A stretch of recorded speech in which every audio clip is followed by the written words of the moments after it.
How to set daily time limit on Instagram. Hi guys, in this video I will show you how to set daily time limit on Instagram. This option is so helpful.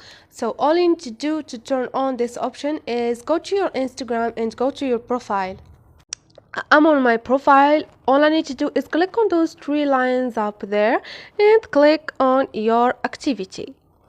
Now click on the first option, which is time spent.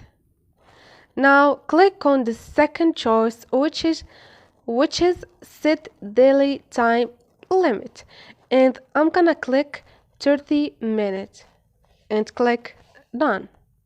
So it's so easy and quick. This is it guys. Hope this video was helpful to you, and if you like the video, please don't forget to subscribe and like.